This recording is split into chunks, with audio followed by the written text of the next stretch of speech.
Alhamdulillah dengan pertolongan Allah Subhanahu wa taala, saya bersama tim dalam waktu 10 bulan bisa menyelesaikan hutang yang lebih dari 20 miliar ini, diliputi tekanan yang di bawah kemampuan kita kan.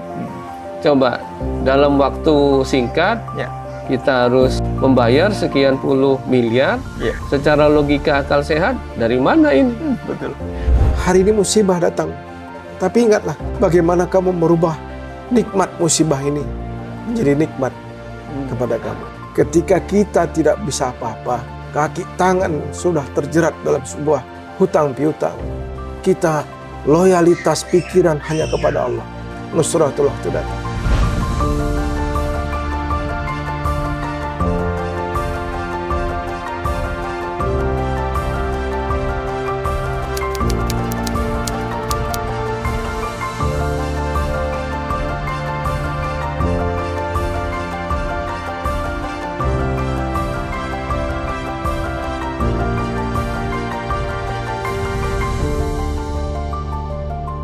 Bismillahirrahmanirrahim. Assalamualaikum warahmatullahi wabarakatuh.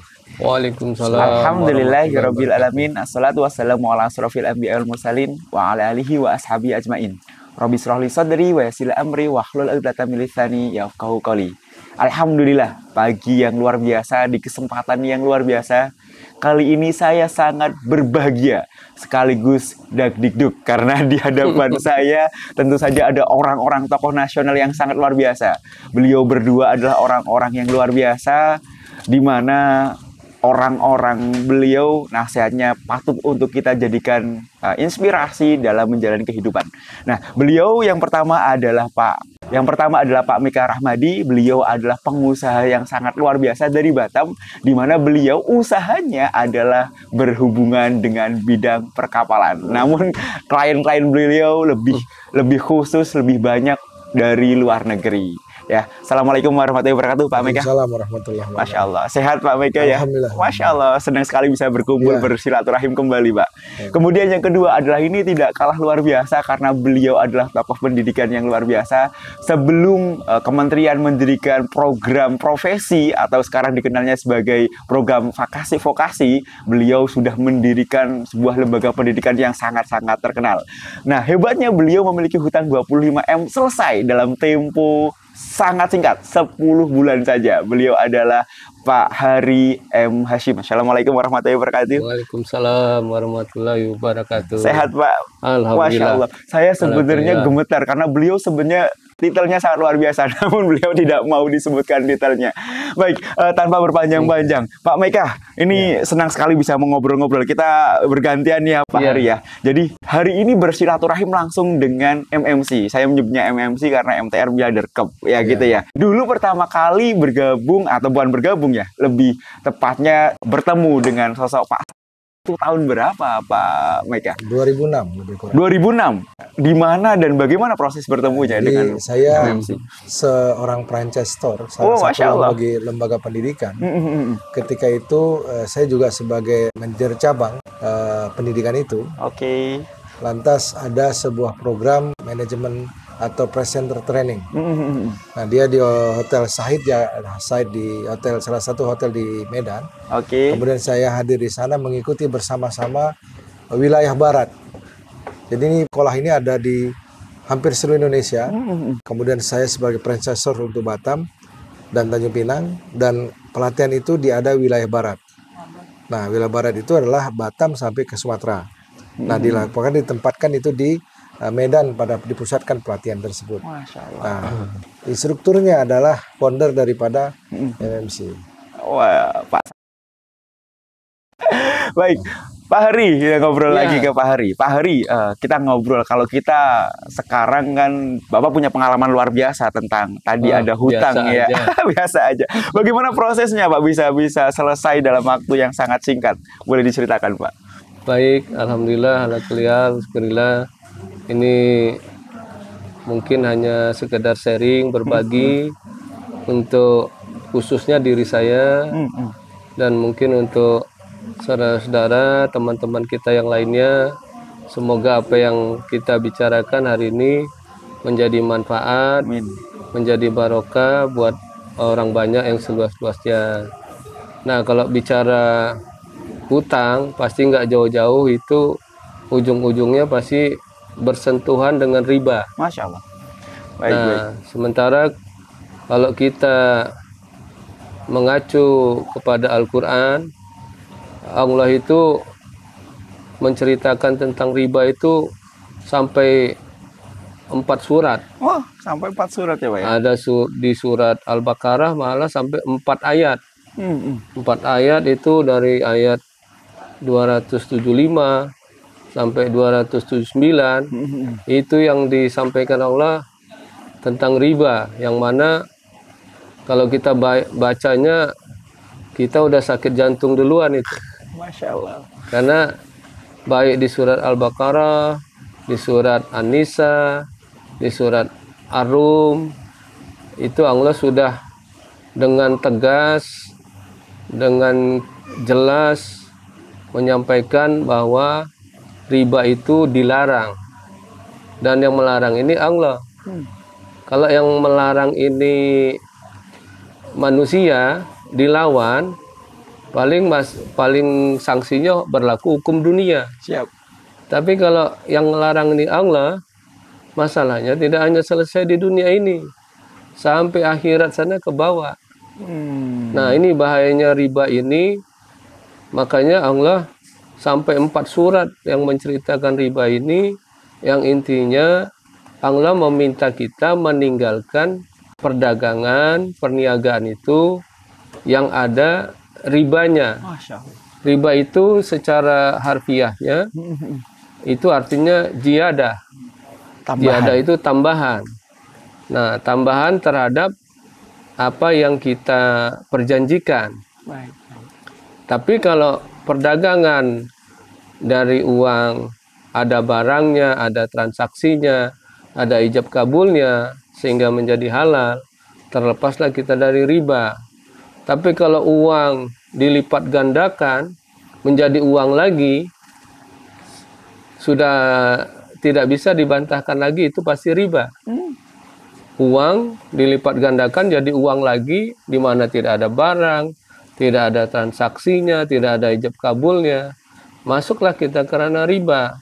Nah, yang bahayanya riba ini, Ya. kata Allah di surat Al-Baqarah ayat 278 itu, tinggalkan. Nah, di ayat yang lain ya, ayat 279 surat Al-Baqarah itu, manakala kita tidak meninggalkan riba itu, maka Allah bilang, umumkanlah perang Masya Allah. kepada Allah dan Rasulnya. Allah Akbar, itu ngeri sekali ya Pak ya. Sangat, Jadi kalau kita benar-benar tidak ngeri. meninggalkan riba itu, yang menyuruh mengumumkan perang itu Allah. Umumkanlah perang kepada Allah dan Rasulnya. Nah, saya kalau membaca ini bisa pingsan berulang-ulang itu. Allahu Akbar. Allah Karena Akbar. saya mengalami tadi yang disampaikan oleh Mas Budi saya. Budi. Saya pernah diminta untuk membenahin satu sekolah yang cukup dikenal secara nasional. Sekolah ini juga kami kembangkan dengan sistem franchise. Oke. Ada sampai lebih dari 100 kota kabupaten Wah, Indonesia. besar sekali Pak ya. Ya, jadi cukup dikenal. Kita menyelenggarakan program profesi. Kalau sekarang lebih dikenal program vokasi. Nah, singkat cerita, someday sekolah ini melakukan beberapa perluasan bisnis, mendirikan beberapa PT perusahaan, yang mana beberapa perusahaan yang dikembangkan ini akhirnya semuanya bertumpu pendanaannya melalui sekolah ini. Akhirnya sampai aset-asetnya tergadaikan di 4 bank, sampai ya lebih dari 20 miliar itu, sehingga bank juga sudah memberikan surat cintanya Masya Allah. bahwa 1 bulan lagi akan dilakukan penyegelan di bawah pengawasan bank. Nah, orang paling nggak bisa tidur itu kalau yang datang surat cinta penagihan utang kan. Masya Allah. Ada tekanan luar biasa Pak ya. Itu tekanannya luar biasa, stresnya. Nah, jadi Alhamdulillah kita benahin ini dengan kembali lagi ke jalan yang Allah mau. Alhamdulillah dengan pertolongan Allah Subhanahu wa taala, saya bersama tim dalam waktu 10 bulan bisa menyelesaikan hutang yang lebih dari 20 miliar ini. Kembali lagi intinya adalah tinggalkan riba. Masya Allah. Karena itu perintah Allah. Baik. Tinggalkan riba, terus jalankan perniagaan itu sesuai yang Allah mau. Baik. Jangan maunya kita. Karena kalau maunya kita, belum tentu Allah kabulkan. Allahu Akbar. Tapi kalau maunya Allah, kalaupun apa yang kita inginkan itu tidak kita dapatkan di dunia, nanti di akhirat pasti Allah kasih. Allahu Akbar. Masya Allah, luar biasa nih pengalaman dari Pak Hari nih. Bisa alhamdulillah menyelesaikan utang yang nilainya di atas 20 M. Dan waktunya sangat singkat. Tapi beliau menjelaskan sangat detail bahwasanya itu semuanya atas kuasa Allah. Namun kan ada ikhtiar-ikhtiar yang luar biasa Pak ya. Ikhtiarnya tentu saja ada kesadaran. Kemudian tadi memahami konteks Al-Quran. Karena banyak sekali Pak Hari. Banyak, mohon izin, banyak orang yang sudah tahu hadisnya, sudah tahu Al-Qur'annya, tapi tidak tergetar hatinya Pak Hari. Benar sekali Mas Budi. Gimana itu Pak? Saya sendiri, apa yang dibilang Mas Budi ini benar sekali.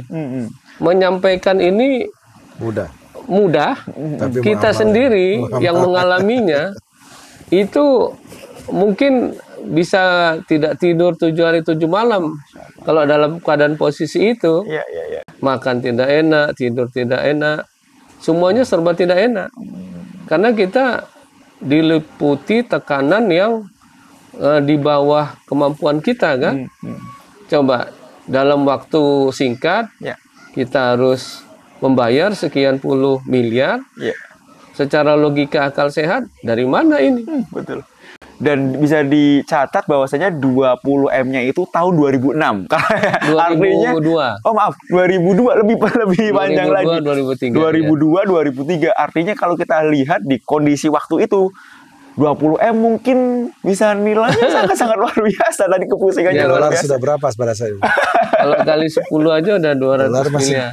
Masih berapa rupiah? Dolar masih berapa rupiah? Sekarang udah 15.000 ya Pak ya. Mungkin kalau sekarang bisa 200 M-an gitu ya Pak ya. Mungkin lebih kurang gitu. Kira-kira demikian ya. Cuman karena kita yakin bahwa rezeki setiap makhluk itu sudah diatur oleh Allah. Baik.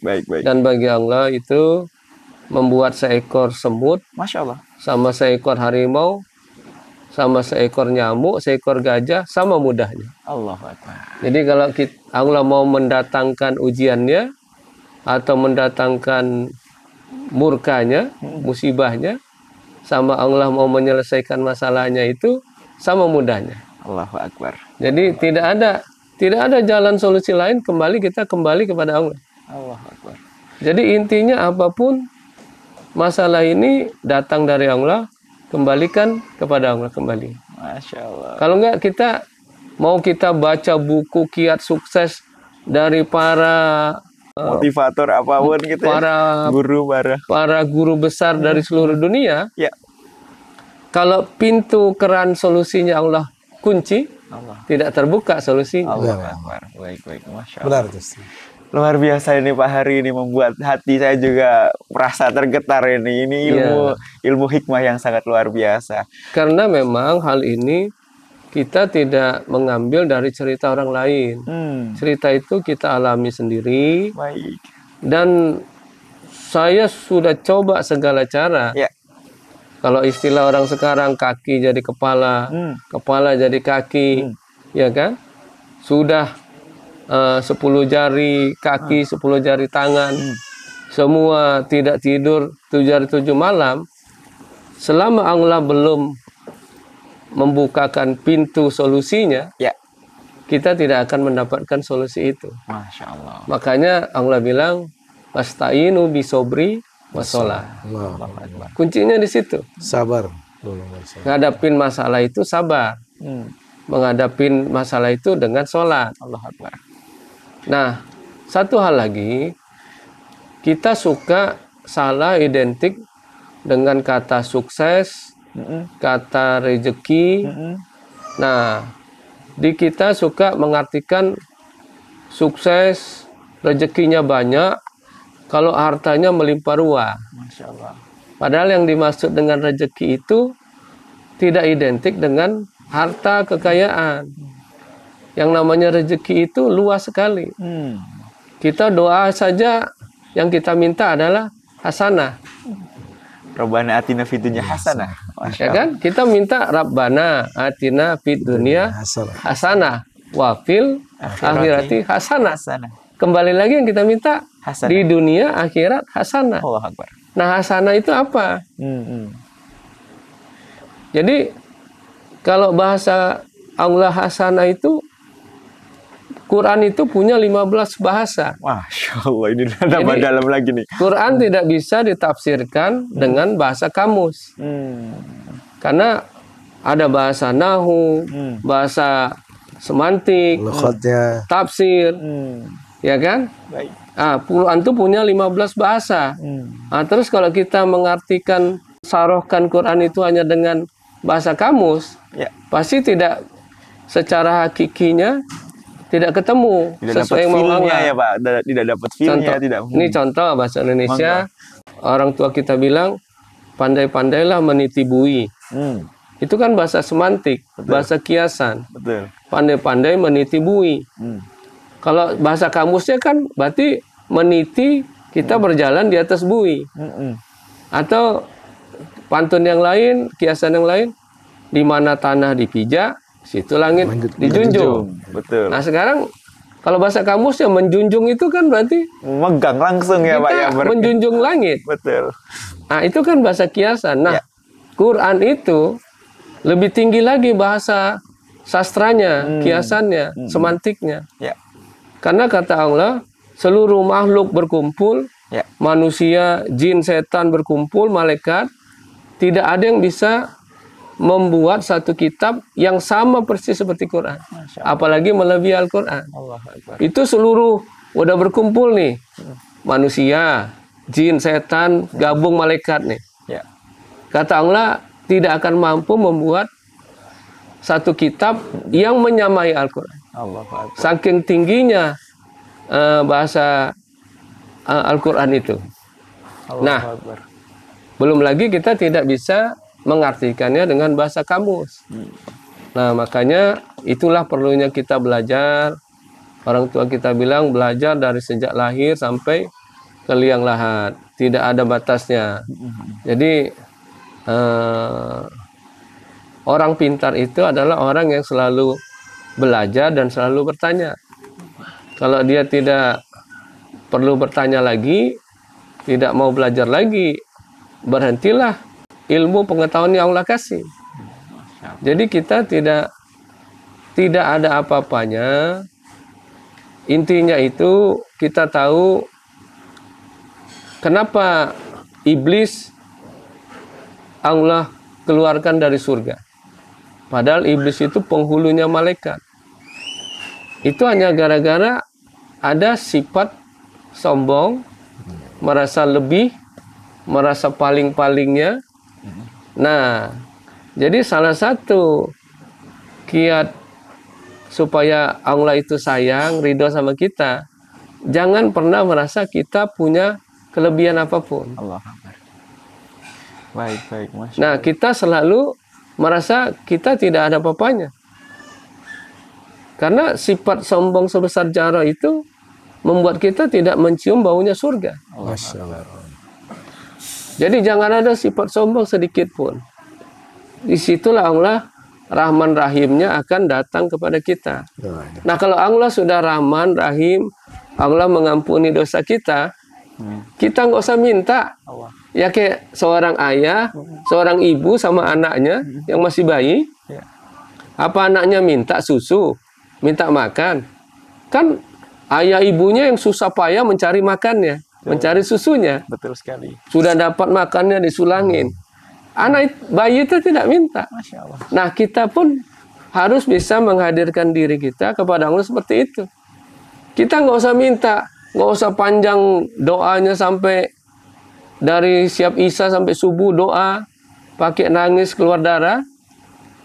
Yang mau kita minta itu Allah udah lebih tahu. Nah intinya Allah bilang itu kita hanya disuruh bertakwa. Karena kriteria tadi yang saya bilang, satu rezeki, yang Baik. kedua suka salah dengan kriteria sukses. Sukses menurut kita tuh apa? Satu orang bilang sukses kalau dia orang terkaya di dunia, punya sekian banyak perusahaan, punya sekian ribu karyawan, ya kan? Kalau kesuksesan itu Allah letakkan pada kekayaan, pada harta, ya kan? Tidak mungkin manusia terbaik itu Rasulullah Muhammad SAW. Rasulullah di akhir hayatnya tidak memiliki harta. Wafatnya Rasulullah aja, kata anaknya Fatimah radhiyallahu anha, kalau ada minyak zaitun untuk menerangi wajah ayahanda, mungkin minyak zaitun pun dipakai untuk minum. Masya Allah. Jadi minyak aja nggak ada. Rasulullah tuh tidurnya alasnya tikar. Sangat-sangat sederhana. Nah, sementara kita mau ngaku umat Rasulullah, tapi tidurnya, tilamnya aja spring bednya 2 tingkat. Waduh. Mobil jajar-jajar. Rumah mau ngalahin istana Korun. Masya Allah. Ya kan? Kekayaannya mau nyaingi Korun. Nah, jadi intinya kembali lagi, manusia terbaik yang Allah sampaikan dalam Al-Quran adalah manusia yang paling taat dan takwa. Jadi bukan badannya yang besar, pangkatnya bintang 4, atau kekayaannya nyaingi Korun, tidak. Yang terbaik itu yang paling taat dan takwa. Masya Allah. Karena seumur hidup Nabi Isa dari lahir sampai wafatnya tidak pernah menikmati kekayaan dunia.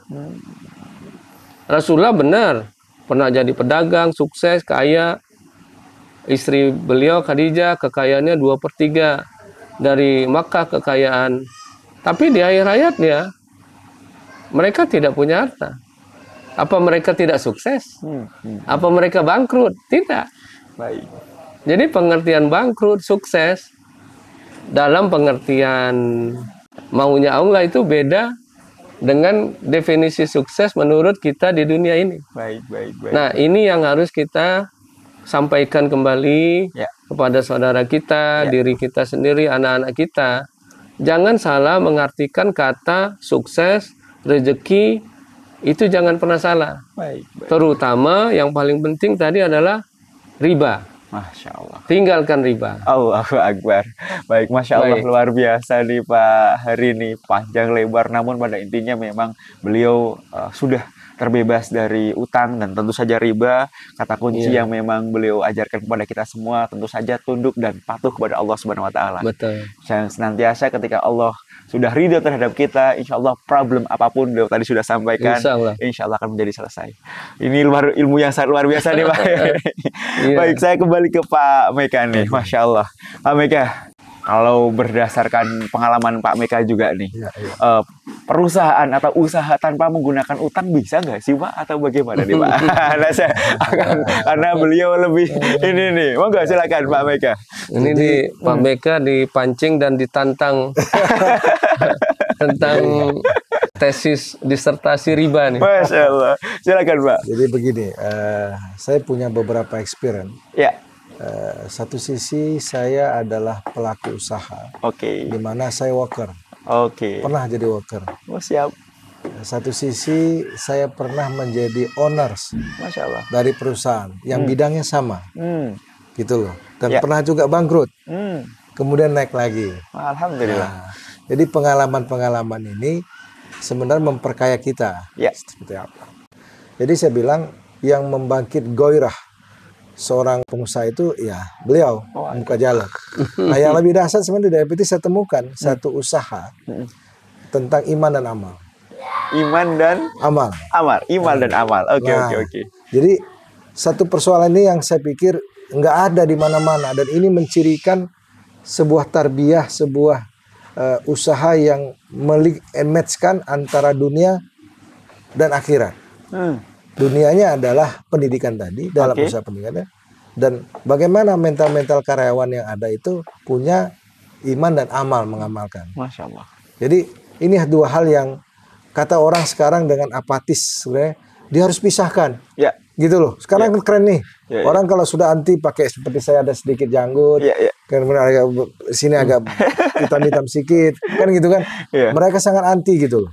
Apalagi kalau berbicara tentang dunia dan akhirat itu menyatu gitu. Betul. Nah, itu sangat anti. Saya dapat teman-teman yang seperti itu, tapi ya silahkan. Mereka boleh pandangan. Nah, disitulah yang membentuk karakter saya. Kemudian pelan-pelan barulah ketemu poin yang kedua, entry kedua adalah ketemu dalam training berikutnya. Saya masuk 2000 tahun 2099 saya mulai training 6 bulan ditempatkan di Kijang, ya tempatkan di Kijang di satu perkebunan karet gitu, rubber, dan saya beraktivitas 2 tahun di sana. Dari sanalah saya baru bangkit menjadi entrepreneur. Seorang franchise store dalam bidang pendidikan. Sama juga tadi dia. Nah, jadi saya masih bertanya learning by doing lah. Nah, itu yang paling perlu. Saya nggak mengerti tata kelola keuangan. Bagaimana membuat cash flow. Ya, bagaimana berbuat presentasi gitu loh. Bonek lah kalau orang bilang, modal nekat aja gitu. Nah, bola nekat, saya masih aktif, masih tinggal 3 bulan lagi 2 tahunnya. Akhirnya saya resign dari perusahaan lama. Yang meminta saya sebagai staf ahli bupati, itu ada Bupati Kepri pada saat itu masih kabupaten ya, itu Bang Uzrihut, dia buatkan surat sebagai staf ahli. Akhirnya saya keluar dari perusahaan itu. Nah, apa yang saya buat adalah dunia pendidikan gitu, bisnis saya dulu kan. Bahkan di rumah keluarga bilang bapak pendidikan sampai dijuluki. Nah, bergerak dari 2002, kemudian saya mulai starting dari satu tempat pindah ke tempat 2, Batam. Gitu, ekspansi. Dan terakhir punya sekolah tinggi sendiri. Masya Allah. Nah, sekolah tinggi situ. Nah, memang betul ketika rezeki ini datang, Pak, itu luar biasa. Nggak ada yang bisa nahan, nggak ada yang bisa berubah. Tapi ketika ini datang rezeki ini tarbiyah, bukan keberkahan yang totalitas, tapi ujian buat kamu. Allah. Gitu loh, ujian. Dulu kita hanya berpikir, wah ini Allah berikan rezeki, luar biasa. Tapi ini ujian. Ujian apa? Pertama, kita istiqomah nggak dengan diri kita seorang dai? Kan kita diajari gitu. Nah, istiqomah nggak? Ya memang naik turun. Kan iman itu naik turun. Saya ditanya Pak Iman, Pak BK gimana? Kalau imannya para nabi, itu kan semakin hari semakin naik. Betul. Imannya malaikat tuh lurus saja, karena nggak punya nafsu.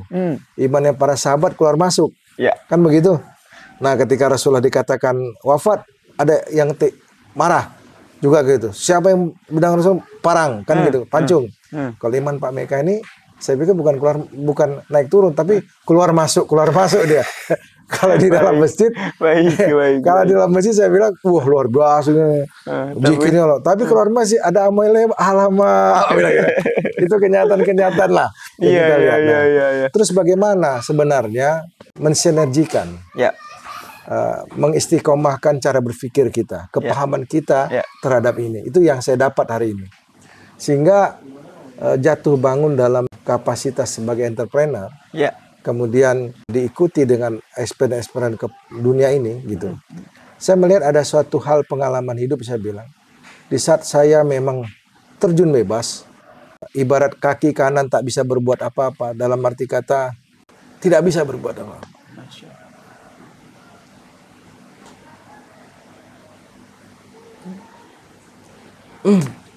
Saya katakan bahwa inilah akhir hidup saya. Allahu Akbar.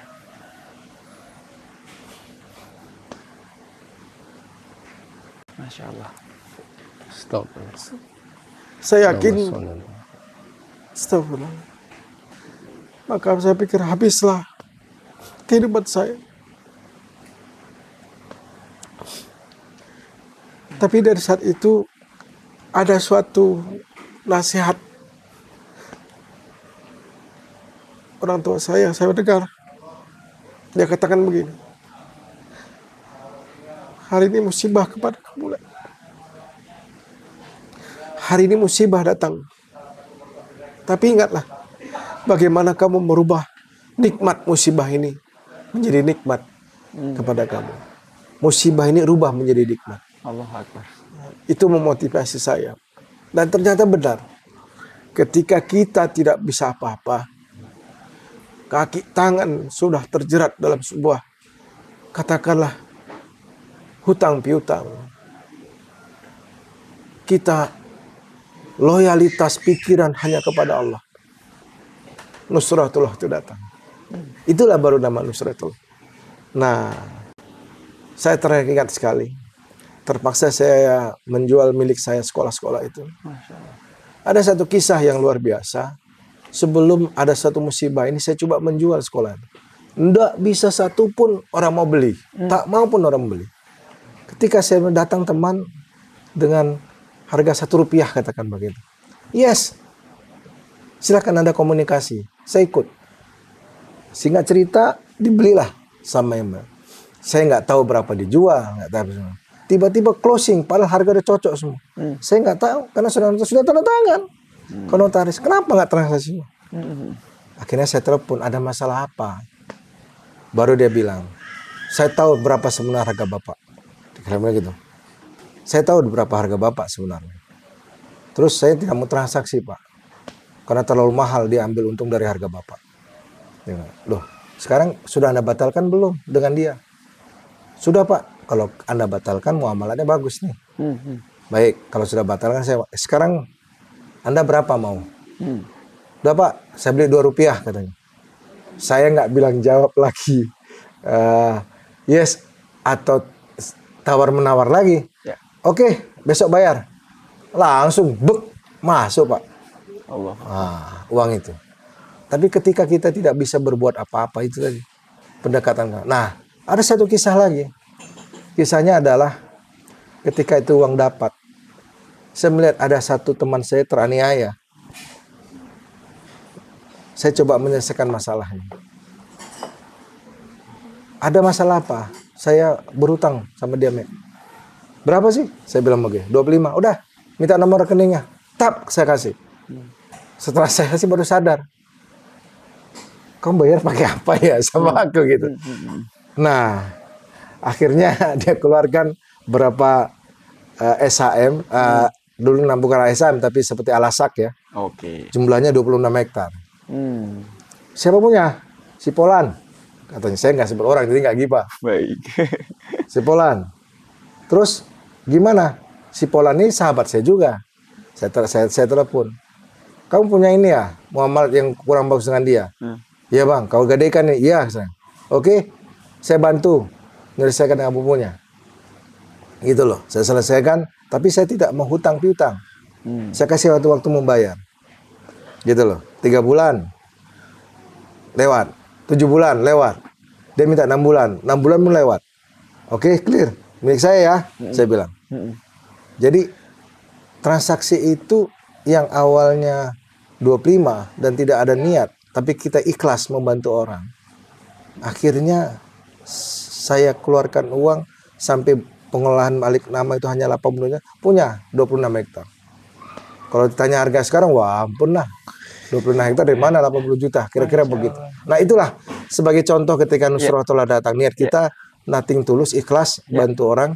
Nah ini yang lebih yang bukan menggila, yang lebih dahsyatnya adalah ketika saya jadi worker di salah satu pendidikan di Tanjung Pinang itu, saya datang ke salah satu perbankan yang berbau syariah lah. Memang syariah lah. Tidak ada pilihan. Saya harus keluar dari gedung lama, harus cari tempat gedung baru. Saya sudah datang ke konvensional untuk ini gedung saya tahu per 1,5 miliar. Tapi tidak memberikan solusi. Akhirnya saya datang kepada salah satu perbankan syariah. Itu kan belum ada, ya kan? Tapi saya tak sebut namanya lah. Datang, dia bilang begini. Dia tes saya dengan 60 juta untuk beli PC. Oke. Dan komputer untuk lab. Terus datang lagi. Apa yang saya bantu? Saya mau pindah nih. Cobalah Pak Mega case flow-nya di print. Saya print aja case flow. Hanya 2 lembar. Ini. Dia bawa ke kantornya, dia setelah besok. 1 miliar 1 rupiah. 3 orang direksi tanda tangan. Gitu loh. Kalau 1 miliar, tepat. Saya dan 1, mana pilih? Ya saya tepat aja lah, saya bilang. Terus dengan modal 2 itu, siapkan legalnya. Nah, siapkan legalnya. Mau di mana ya dibangun ya? Dalam hati saya begitu kan, belum ada nih cikal bakal. Akhirnya saya dapat jumpa kepada lokasi lahan yang strategis dalam protokol. Saya datang ke ahli yang punya SAM. Ya. Saya tanya, ibu jual? Iya. Tapi yang beli bukan saya. Yang bayar bukan saya, maksud saya. Saya yang beli tapi bukan yang bayar. Boleh, tapi ini by progress yang bayar. Saya masukkan ke bank. Orang bank yang berjanji membayar. Jangan saya, nanti saya gagal. Oke, dari mana by progress? Pertama saya bayar dulu 200. Gitu loh. 200 saya bayar, kan sih 200 lagi. Bisa. 200 bayar. Kemudian ini masuk sebagai kolateral untuk ngangkat. Masih tercover 30%. Tapi itulah karena bantuan Allah. Saya bilang bantuan Allah. Bank itu sendiri yang mencari insurans yang membackup 70%. Allah Akbar. Jadi saya bilang, saya ini beli lahan bangun 6 ruko 3 lantai, jadikan kampus, itu modal lead and load. Lidah dan ludah. Gitu loh saya bilang. Hanya sebatas cash flow saja. Gitu loh. Nah, itu terbangun, yang bangun juga gitu kontraktornya. Saya nggak bayar.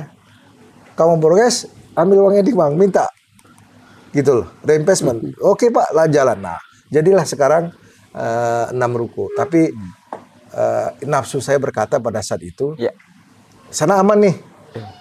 Saya mau cari lebih mana yang lebih ringan. Baik. Saya pindah ke konvensional. Oke. Nah, ringan tapi riba Pak banyak. Di situ saya terungkup. Bam. Jadi Jatuh semua Pak. jatuh semua. Jadi itu satu hal yang saya sampaikan dalam Baik. hal. Nah, sekarang saya fokus ke dalam dunia sipiat nih Pak.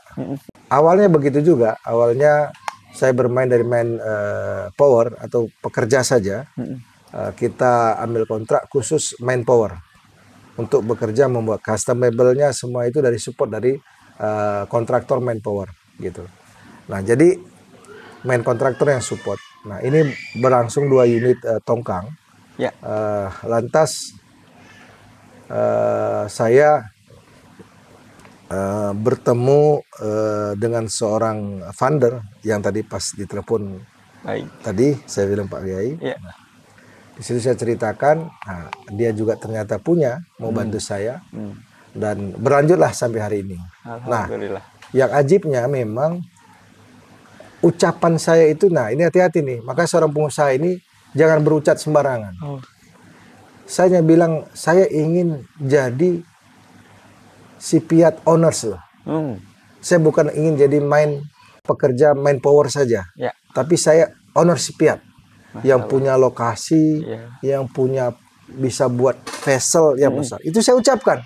Tapi nggak tahu saya dari mana gitu loh. Oke. Ini waktu berlanjut terus. Ya. Ini jujur saya bilang udah sakit kepala ini. Kemana harus melancang gitu loh. Ya. Nah, saya ketemu silaturahmi juga itu. Oke. Nah, ini kunci silaturahmi. Dan Toaki ketemu salah satu alumni dari Belanda, S2-nya di Belanda. Dia punya networking. Dan dia salah satu tokoh, pernah menjadi pilkada Karimun. Ya. Dia punya knowledge, S2-nya di Belanda itu adalah kimia. Dia punya networking. Dia ketemukan saya. Jadi ternyata Belanda ini sudah setahun yang lalu Pak cari yang mampu buat. Oke. Yang mampu buat. Dan harganya sesuai dia buat. Gitu loh. Nah, jadi saya panggil dirut saya, hitung. Kebetulan di perusahaan saya ini dirutnya punya experience punya itu. Jadi tidak perlu konsultan lagi. Dia bisa seperti ini kan profesor dalam bidang konsultan pendidikan kan gitu. Jadi dia bisa hitung sendiri bagaimana dia sendiri bisa jadi konsultan. Dia hitung dengan singkat dengan harga sekian, dengan spesies sekian, cocok, jalan. Gitu loh. Confirm, buat surat. Buat surat. Dapat pertama sekali 4 unit vessel kali 10,5 juta satu vessel. Masya Allah. Nah, jadi 4 biji kan? Ya. Pertemuanlah dengan tim Belanda. Nah, Belanda ini rupanya bawa satu lagi gitu loh. Satu lagi bawa. Satu lagi ini diboleh izin berkomunikasi sama kita. Dia kunjung tempat-tempat, dia kunjung semua apa yang mau kita buat. Pak, saya tambah buat 4 lagi kata. Ini berlanjut nih dengan Belanda yang kedua. 4 harganya 10,6. Ya.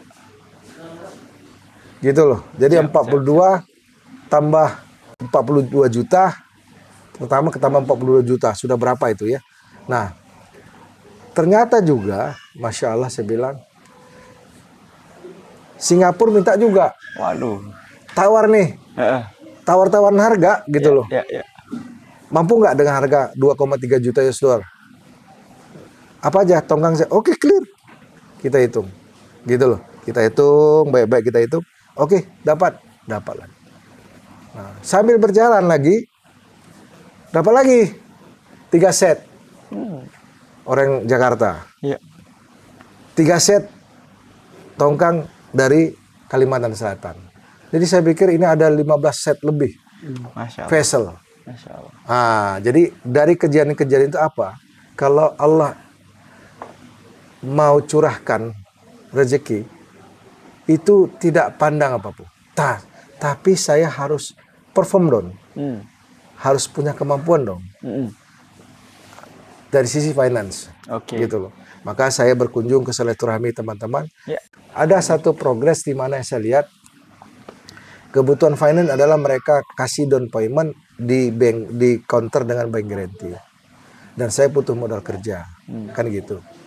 Jadi, dan penyampaian dari Eropa, dari Belanda dan Kanada itu, haram hukumnya pakai plat dari China.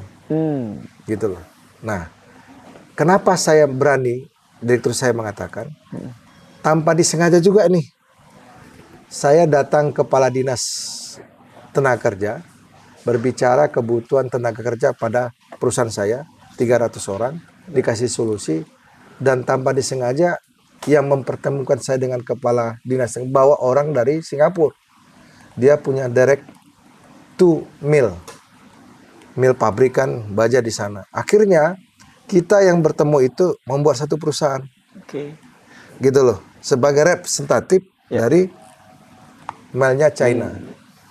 Nah, otomatis dibuat nama PT, 4 orang ini menjadi satu kesatuan, masing-masing saham 25%. Masya Allah. Jadi saya buat vessel, saya juga penentu, saya juga punya representatif plat, saya juga 25% sebagai direktur juga, gitu loh. Dunia pendidikannya untuk menciptakan trainer to welder dan fitter, juga saya punya perusahaan sendiri. Nah itu kebetulan bersama Pak Ari, PT Karisma, ya, saya punya LPK sendiri izinnya, gitu loh. Nah, jadi 3 poin ini berjalan seketika, Pak. Kalau Allah ingin berikan. Allah Akbar. Nah, terus bagaimana finance ke depan? Saya sedang proses nih. Proses kepada orang yang memang katanya punya funder, punya uang. Kita masih masuk dalam posisi lah. Ke Surabaya kemarin cerita, oke, kalau Anda BG tidak masalah. Dia bilang begitu. Tidak masalah, asal Bapak tunjuk saya buka akun di Surabaya, dan rekening detail akun itu saya masukkan ke dalam kontrak Bapak. Boleh, setuju? Boleh, saya otorisasi keuangan di atas itu semua. Boleh, silakan. Modal kerja bagaimana? Nah, boleh saya bantu? Boleh. Di-blocking lah 30 miliar untuk modal kerja. Saya tanya, ini uang perbankan atau uang Anda atau uang dari mana? Press money dari saya. Ini by proses. Bukan tidak ada uang, tapi tetap ada uang untuk mencairkan ini, gitu loh.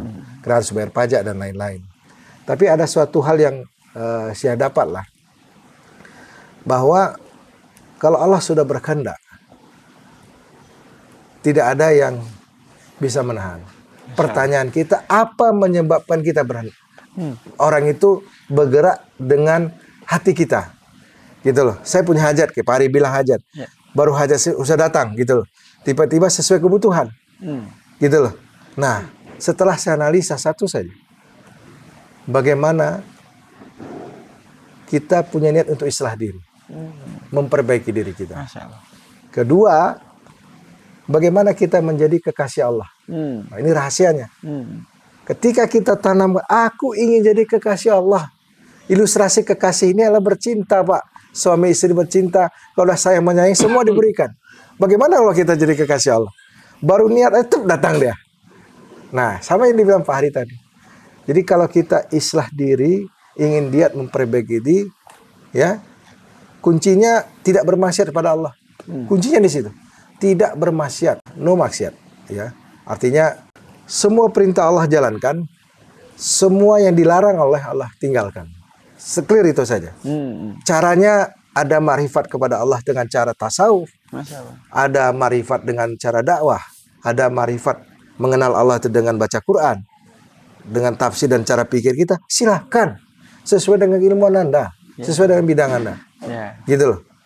Jadi konstruksi berpikirnya yang perlu oleh pengusaha-pengusaha muda itu adalah bagaimana tadi kita orang yang takwa. Takwa itu tidak bermaksiat kepada Allah. Disitulah baru nusratullah. Nah, ketika kita islah diri logikanya, maka kan kita ini ibarat seperti punya dosa yang luar biasa. Ketika kita niat islah, apa yang kita lakukan? Sholat taubat dulu sama Allah. Ketika kita bertobat sama Allah, maka mulai pelan-pelan nih dosa kita berguguran nih. Gitu loh. Mulai rontok. Yang sulit yang kita bilang selama ini minta, gimana mau diaminkan Allah? Orang kita masih banyak kotoran. Kan gitu kan? Tapi kalau konteksnya cara berpikirnya ketika kita sholat taubat, mulai pelan-pelan, orang-orang hasad nampaklah. Menangis kita sama Allah, minta kepada Allah. Kemudian kita niat untuk islah diri. Bertobat kepada Allah, tidak lakukan maksiat, Masya Allah. maka mulailah berontokan dosa-dosa itu, mulailah kotoran di dalam diri kita, pikiran kita, perbuatan kita, rontok semua, Pak. Saya tanya, kalau Anda bersih, minta mudah sama Allah? Mudah ya, Pak. Itu dia kata kuncinya. Jadi itu yang saya coba praktekkan, Pak. Ya. Memang cobaan itu pada diri manusia itu yang paling berat sifat ananiah. Keakuan itu. Ananiahnya, Pak. Sifat ananiah itu. Masya Allah. Karena setiap orang punya itu, tapi sebesar berapa ananiah itu yang terjadi yang paling berat, Pak. Nah, sifat ananiah merasa di atas orang lain. Kalau saya bicara pun, saya yang paling benar. Siap. Semua salah. Ya. Nah, ini kadang-kadang ananiah yang berlebihan.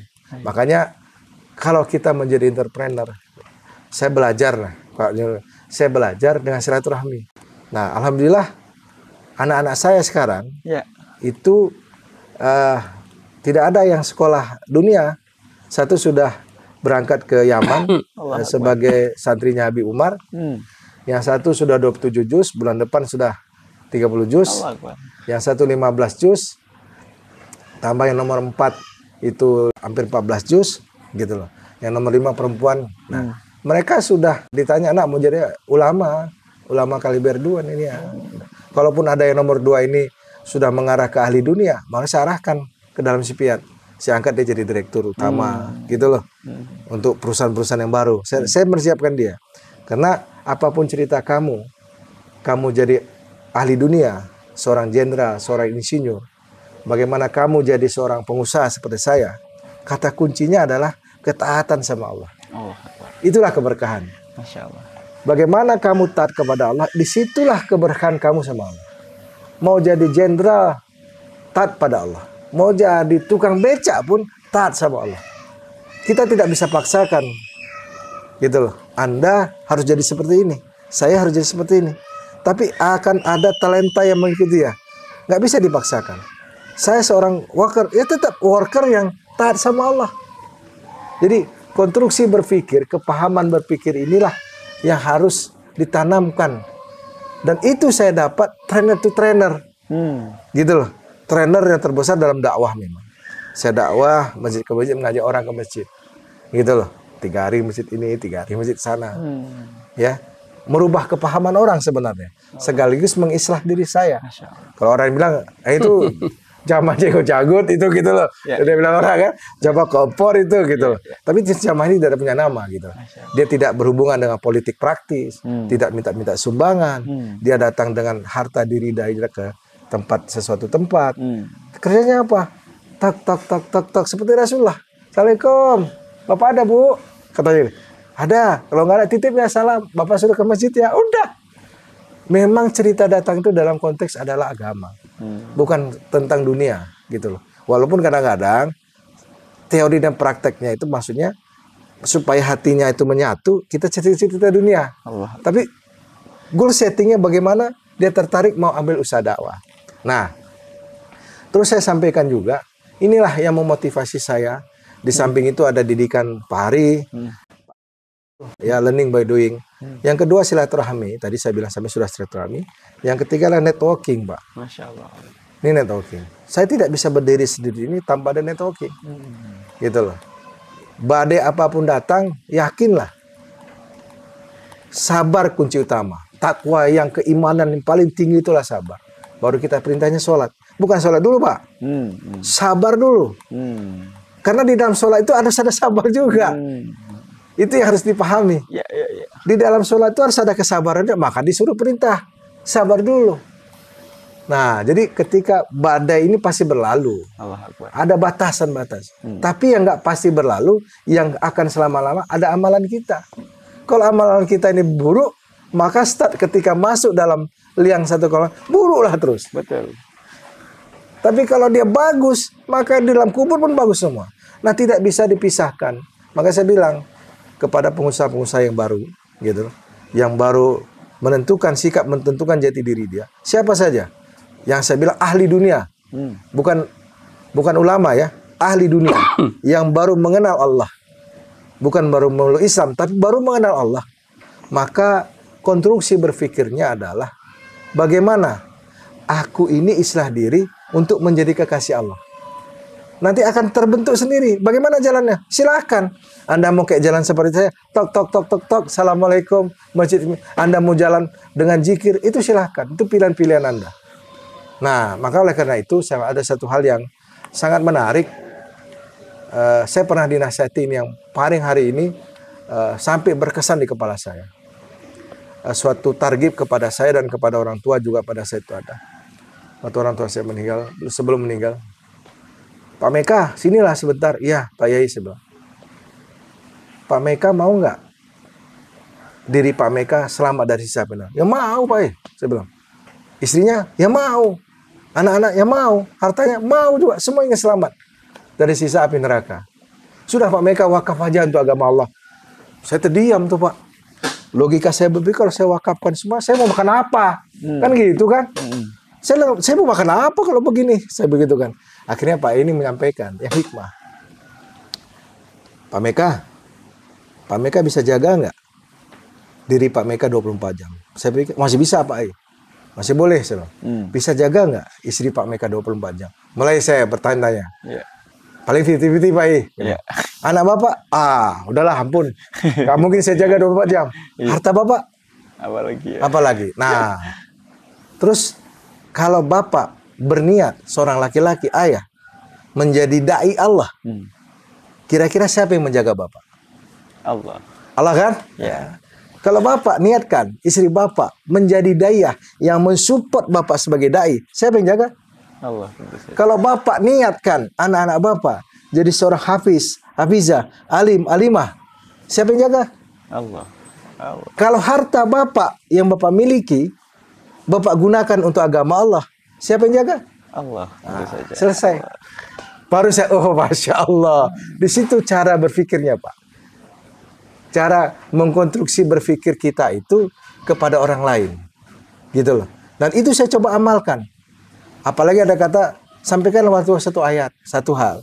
Bantu agama Allah akan ku bantu. Kita bantu agama Allah itu bukan sholat, Pak. Sholat, zikir, puasa, ibadah haji, dan lain-lain itu royalti kita karena kita hidup di dunia. Tapi bantu agama Allah dengan apa? Dakwah ilallah. Gitu loh. Dakwah ilallah. Dakwah seperti apa? Dakwah seperti Rasulullah dan para sahabat. Clear. Yang sangat sederhana. Gitu. Hari ini setelah perkembangan zaman, banyak ilmu, orang kan modifikasi. Ada motivasi, ada ini. Silahkan aja. Innama amul biniat. Bergantung niatnya. Orang lebih senang, Pak, dengan gaya misalnya ikut dakwah ke masjid. Ada orang dengan motivasi. Tapi kalau dia tahu intisarinya, ma'rifat kepada Allah. Mengenal Allah. Gitu. Satu saat saja, satu detik saja itu digunakan, itu lebih berharga dari segala dunia dan isinya. Allahu Akbar.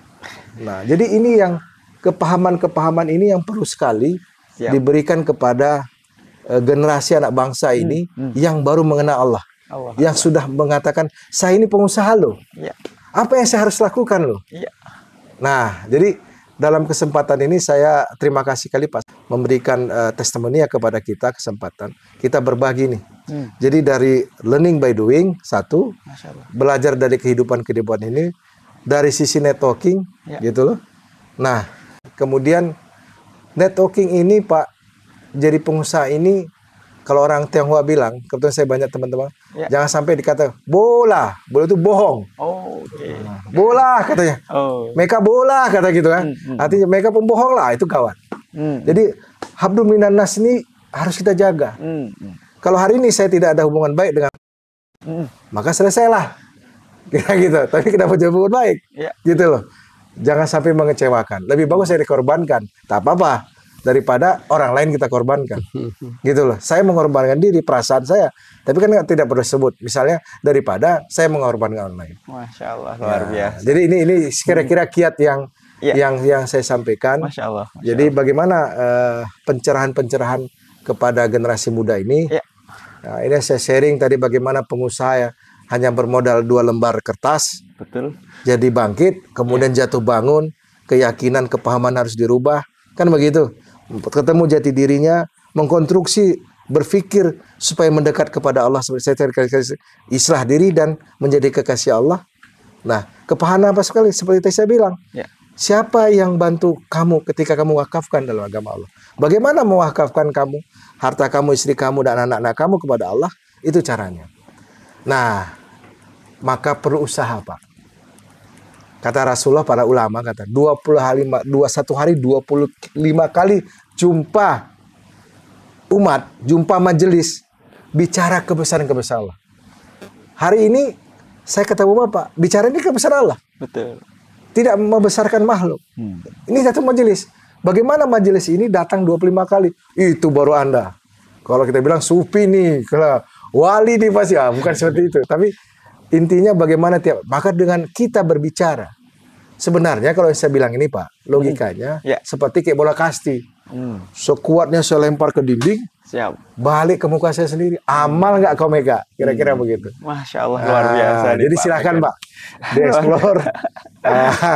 Masya Allah, ada beberapa hal yang ditangkap dari Pak Mega Rahmadi. Diantaranya yang pertama adalah learning ya. Learningnya itu sangat-sangat luar biasa. Beliau pembelajar. Disampaikan beliau dulu pernah belajar ketemu Pak tahun berapa? 2006. Wah, sekarang masih menjalin kerjasama, masih jalin silaturahim yang sangat luar biasa.